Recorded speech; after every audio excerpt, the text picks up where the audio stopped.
One second.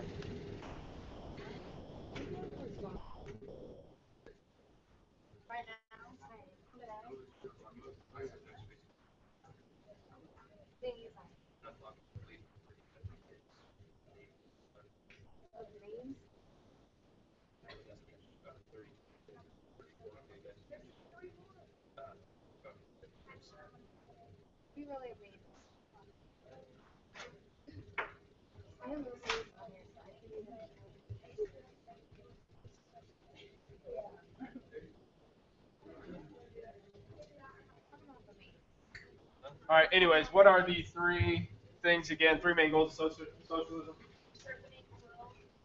evenly among citizens, equality, right? Public ownership of pretty much everything, and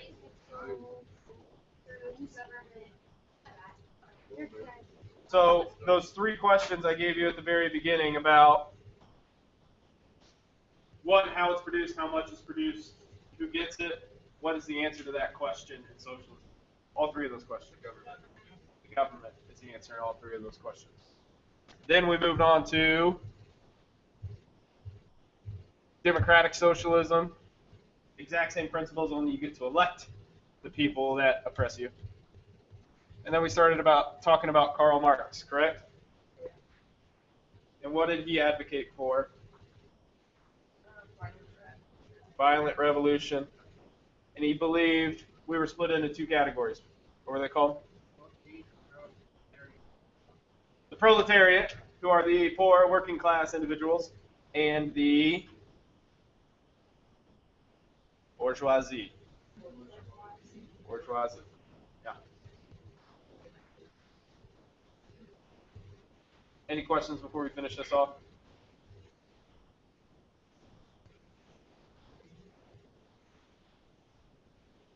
All right.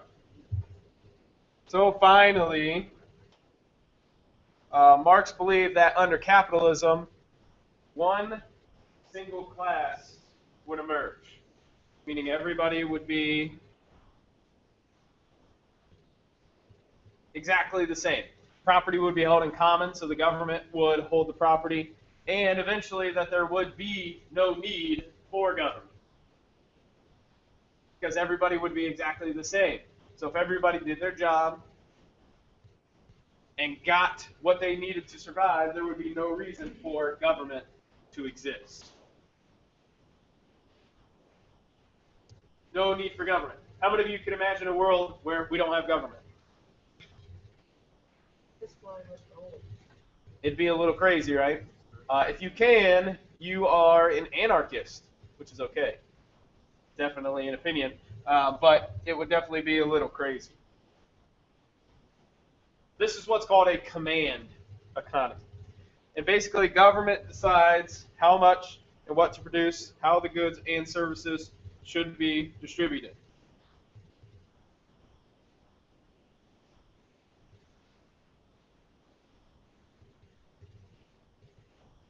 So in a command economy, the government decides how much and what to produce, how the goods and services should be distributed.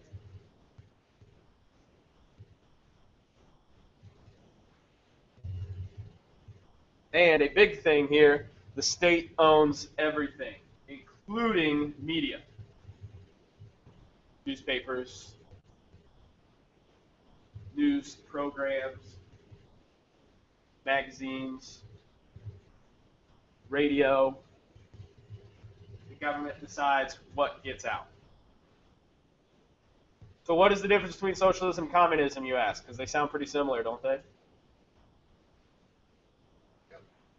Socialism is, thank you, Mike. Socialism is a system where everybody sort of does their job and gets along. Communism is where the poor people overthrow the rich people, proletariat overthrow the bourgeoisie, and that they would create just one party, just one class. There would be no rich, no poor, no middle, no lower, no upper, just one, the exact same. And they did that through violent revolution, whereas socialism, it's not done through violent revolution. And in a command economy, the state owns everything, not just property. They own media. They own you and what you say and what you can and can't do. Right? So communism is basically socialism, but even more control from a government standpoint. Right? Any questions over this? Now we're done.